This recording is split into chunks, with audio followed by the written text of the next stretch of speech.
everyone, hope you're well. Yes, this is a chicken sitting right next to me here. So today's segment is going to be a little bit about grocery shopping in the UK. When we started looking at moving across the UK, one of the things that I did, because I'm the main person doing the grocery shopping in the house, is I started looking at what things cost, because you want to get an idea on what your grocery bill is going to be like on a monthly basis for a family of four. So I first contacted a couple of family members. Some were singles, some were, just newly married. Others were families of three or four or five, and then got an idea on what they were, paying for groceries on a monthly basis.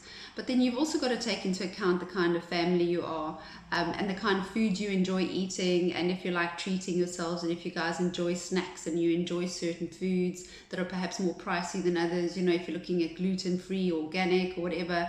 So you can't just take it on what other people say. You've got to, take your whole family mix into the picture.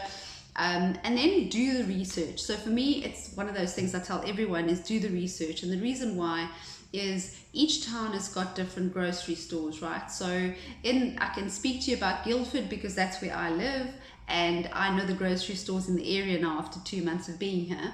And so you need to look at the town you're going to be living in and look at the grocery stores in that area.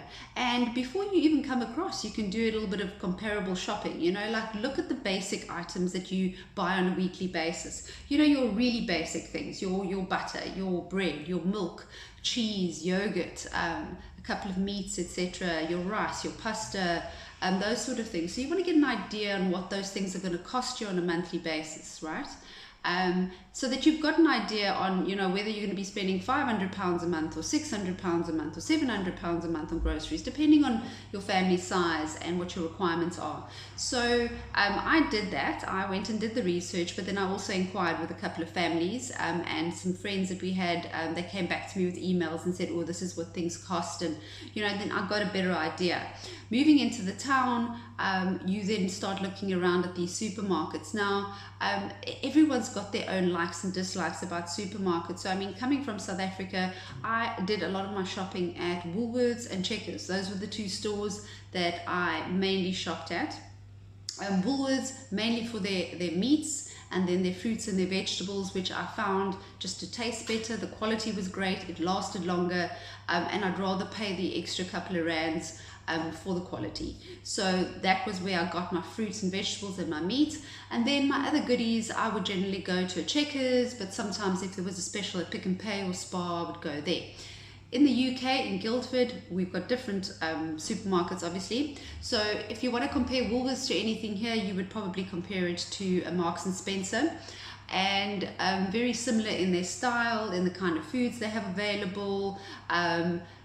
But for a South African using South African money coming into the UK, it's not a store that you would shop in on a daily basis because it's just too expensive. It's the kind of place you go to for a couple of treats perhaps, come Christmas time or Easter or things like that, but it's not your everyday grocery store for a South African moving into the UK. Maybe 2-3 years down the line, it's a different story. But right now, Marks and Spencer, it doesn't see me very often, unfortunately. Then, second to that, would be a Waitrose. So Waitrose I found to be very similar to a Woolworths, and actually looks-wise, in my opinion, a little bit better than the Marks and Spencer. Price-wise, quite pricey, but not as pricey as Marks and Spencer with the items that I looked at. Quality is fantastic. So an awesome store to buy it maybe later on down the line, or if you want to go there for some treats. Or what I can recommend from Waitrose is like their sushis, for instance, anything from their delicatessens. They've got some really nice goodies that you can have when you've got friends over, that sort of thing. Ready-made meals, they've got awesome ready-made meals, but very expensive.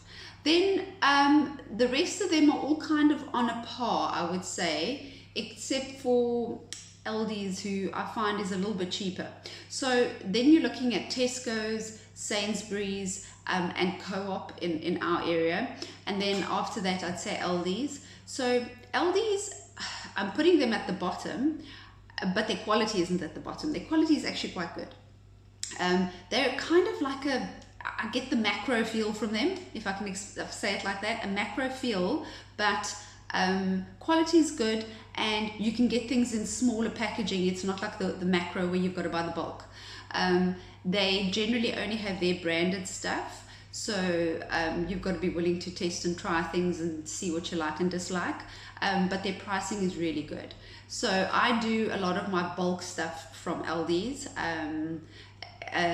like, you know, your pastas and your rice, sugar, the stuff that you can, you know, just put in the pantry cupboard and not worry about, beans, peas, those kind of things, tinned foods and stuff.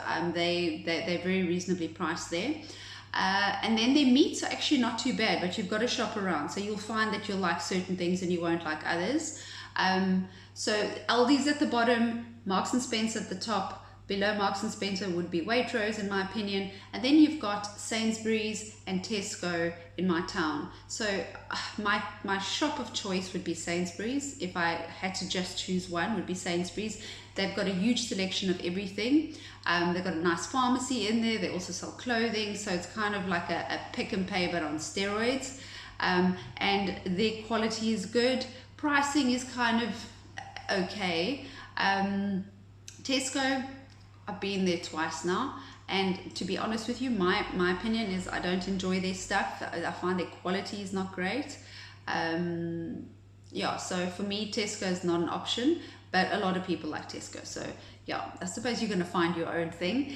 The Co-op is one of those like little convenient shops that are just pretty much everywhere on every corner. I love my Co-op. It's around the corner. It's not the cheapest. It's more expensive than Sainsbury's, but it's so convenient that if you quickly need a bread or you quickly need a milk or whatever, you're going to go to the Co-op because it's right there. And they do have amazing foods. And where the Co-op comes in awesome, you know, as first prize is just that quick, you know, like you need to run in and get a ready-made meal that is a decent quality meal, that is not too expensive, but tastes really good. I find the Co-op is awesome there. And they've got late afternoon kind of specials where they reduce a lot of their products sort of like 3-4 o'clock. A couple of the stores do that, but Co-op does that really well. And so like any vegetables, fruits, meats that is going to expire in the next 2 days or so, they reduce the prices. So those are things you'd have to consume very quickly, but you can get them at reasonable prices. Certain things you can buy from pretty much any supermarket and the quality is amazing. Eggs I find pretty much everywhere. Bread as well. You've got massive selections of bread. Oh my goodness, I can't even tell you. The bread selection is out of this world. So you're going to have to test and try a couple of them and decide which one you prefer or which ones you prefer. We generally have like 3 different kinds in the house because we love bread so much. Chicken. Okay, so chicken is reasonably priced in the country, very reasonably priced when compared to meat, red meat. And fish. So we generally eat a lot of chicken in the country, or I do, and their prices are amazing. Prices are awesome. The quality of the chicken in this country is fantastic, and the chicken, yeah, I'm going to show you. That's why I've actually got it here. So this is a chicken I bought from Aldi's yesterday. See how big it is? Look, that's my head. That's the chicken. This is like £3, £3.9, right? And this will feed a whole family of 4, and there'll be leftovers. And that didn't happen in South Africa. We bought our chicken from Woolworths in South Africa, free range. This chicken is amazing. It's massive. It lasts forever. Yeah, you can feed a family of 8 probably on one of these chickens. It's so big. So chicken is awesome, first prize anywhere you go.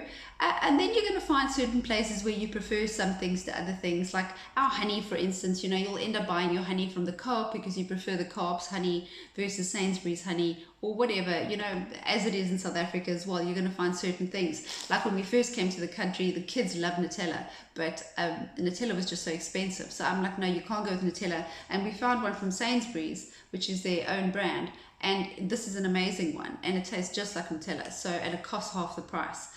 So this has become a winner. And so you're going to, obviously, as you shop around, you're going to find the things that are, you know, best for the family, you know, in the situation you're in. What is amazing if you love fish is their fish is far more reasonably priced than the fish in South Africa. We love fish, so salmon, very reasonably priced here.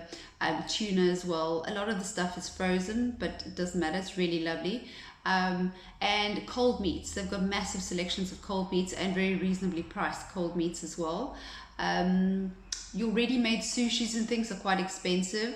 and then takeout.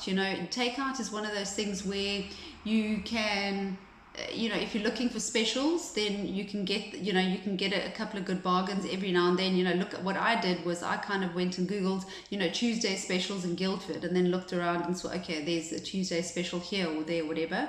And so do that. Get onto those get onto your community boards. So I'm on the Guildford community boards, and then I ask random questions. Like everyone I think knows me now. I'm like, where do you go on a Tuesday for pizza specials or whatever? Ask the questions so you can learn. And in your own area, obviously, get onto those community boards, start asking people questions. You're going to find South African groups in each area that you're in. So we've got like South Africans in Surrey, a Facebook site, and they kind of ask each other questions. And when there are like markets where South Africans are displaying their goods, for instance, then you can come in and enjoy their boerewors or enjoy whatever it is that they're making, milk tarts or cook sisters or whatever. We have a couple in the area. I think it's called Best Biltong. There is a South African store called Best Biltong in our area, and you can go there for your inner palm and spices and your knickknacks and your South African things, your peppermint crisps and things that you can't get in the general stores here that are more South African. So, but they're going to be quite pricey, unfortunately. But if you're really craving a peppermint crisp, or you're really craving some rooibos tea or inner palm and spices or some boerewors, then you've got to go to those places. So that's awesome. That's my segment regarding groceries. If you want any more information on that, or you are thinking of coming across and you want to get an idea on what groceries cost on a monthly basis, so you can do your budgets, then let me know. I'm very willing to help. Anyway, enjoy your day.